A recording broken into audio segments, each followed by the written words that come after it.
Good morning बच्चों. In the previous video we have studied how to find the square root of a number by long division method.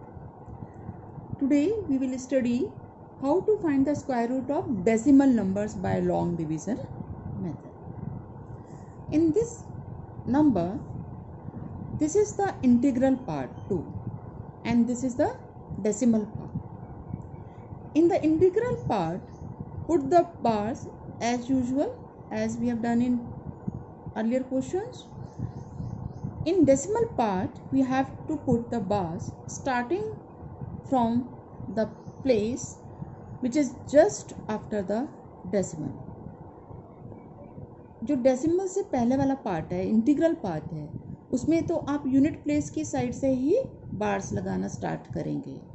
लेकिन जो decimal के बाद वाला part है, वहाँ आप डेसिमल के साथ वाली पोजीशन से ही बार लगाना शुरू करेंगे दो नंबर्स के ऊपर. ये आपने बार लगा दिया and then guess a number which is either equal to this or less than this. अगर ये परफेक्ट स्क्वायर है तब तो इसके इक्वल आ सकता है, और ये परफेक्ट स्क्वायर नहीं है तो इससे छोटा नंबर आपको देखना पड़ेगा. यहाँ 2 परफेक्ट स्क्वायर नहीं है, लेकिन इससे पहले वाला परफेक्ट स्क्वायर नंबर कौन सा है हमारे पास? 1, और 1 का ही परफेक्ट स्क्वायर होता है.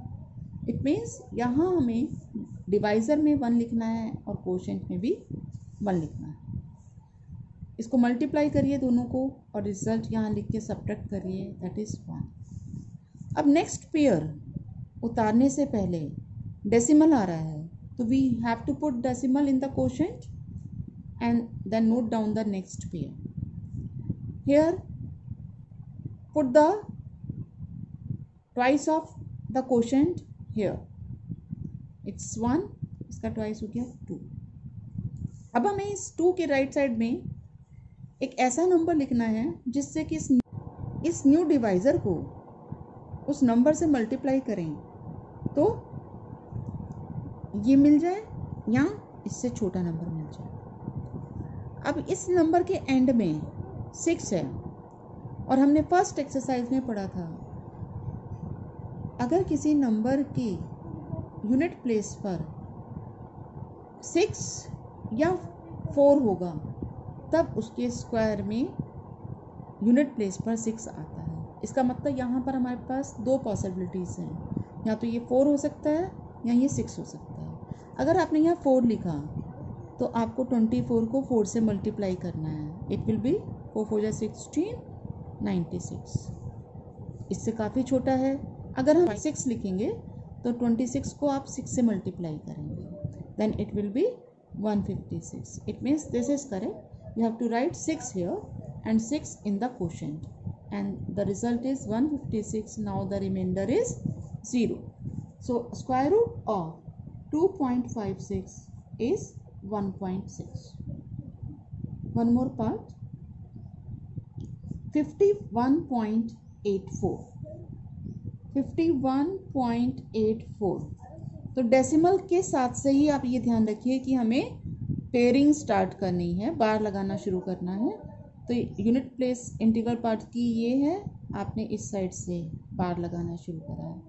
इसी तरह से डेसिमल पार्ट में आप डेसिमल के साथ से बार लगाना स्टार्ट करेंगे. ये तो 2 पेयर बन गए, 2 बार्स हैं. इसका मतलब डेसिमल इसके स्क्वायर रूट में 2 डिजिट्स होंगे. नाउ 51 तो परफेक्ट स्क्वायर नहीं है, ये किसी का स्क्वायर नहीं होता है. तो 51 से पहले कौन सा ऐसा नंबर है जो परफेक्ट स्क्वायर है हमारे पास? 49. और वो किसका स्क्वायर होता है? 7 का. इट मीन्स आपने डिवाइज़र में भी 7 लिखना है, कोशेंट में भी 7 लिखना है, और इन दोनों को मल्टीप्लाई करके ये रिजल्ट लिखा, रिमाइंडर इज 2. आप कोशेंट का डबल आप यहाँ लिख दीजिएगा, वो नया वो न्यू डिवाइज़र वाली पोजीशन पे आएगा. 7 2 14.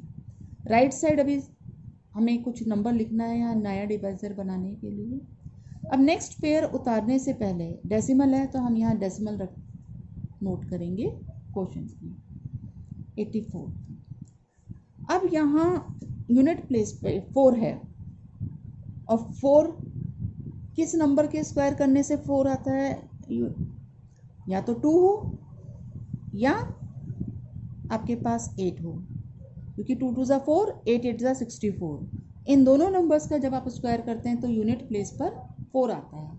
इसका मतलब या तो यहाँ पे 2 आएगा या यहाँ पे 8 आएगा। 8 लिखेंगे तो बहुत बड़ा हो जाएगा, तो 2 टाइम्स जाएगा ये। अब आपने 142 को किससे मल्टीप्लाई करना है, 2 से ही मल्टीप्लाई करना है। Then it will becomes 284 and the remainder is 0. So the square root of 51.84 is 7.2. Question number 4.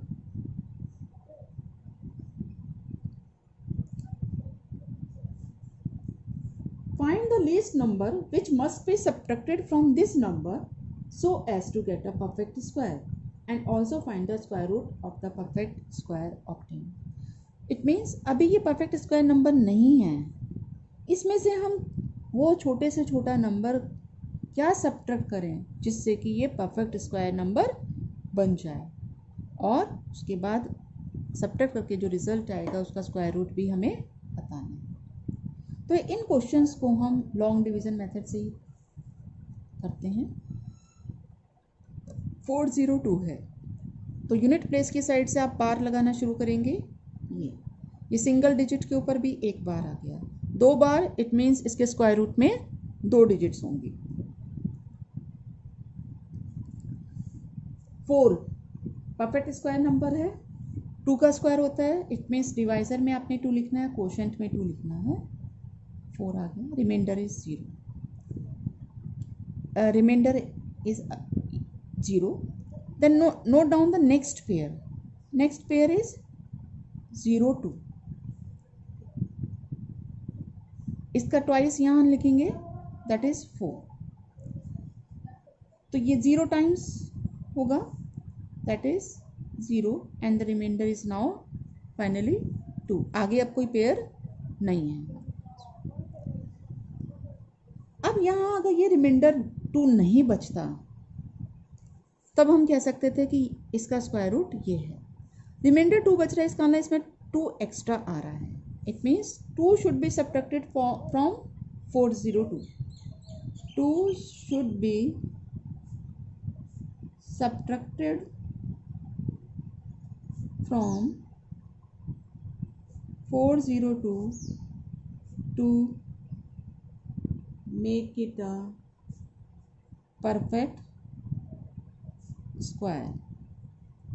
और जब आप 2 माइनस कर देंगे इसमें से तो आपके पास बचा 400, और 400 का स्क्वायर रूट क्या आ जाएगा, 20, क्योंकि ये आप चाहें तो साइड में निकाल के इसी तरह से आप शो कर सकते हैं। वैसे ज़रूरत नहीं है, आप 402 में से 2 माइनस करेंगे और आपने यहाँ 20 लिखा था तो ये इसका स्क्वायर रूट, तो 2 2 ज़ा 4, 0 4, देन इट बिकम्स 0 टाइम्स। सो 400 का स्क्वायर रूट हो गया आपके पास 20। एक पार्ट और है इसका, 1989। पेयरिंग करेंगे राइट साइड से। 19 परफेक्ट स्क्वायर नहीं है, लेकिन 19 से पहले 16 नंबर जो है हमारे पास वो 4 का स्क्वायर होता है, इसलिए डिवाइजर में 4, कोशेंट में 4, 4 4 जा 16, 3, 4 का डबल 8, यहाँ आप नोट करेंगे। नेक्स्ट पेयर यहाँ नोट करेंगे आप डिविडेंड बनाने के लिए, नया डिविडेंड।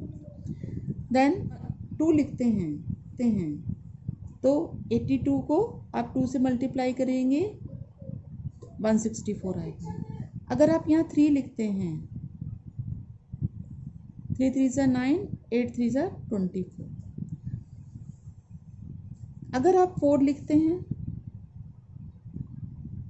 4 4 ज़ा 16, 34 और 33, तो 336 इसके सबसे क्लोज है।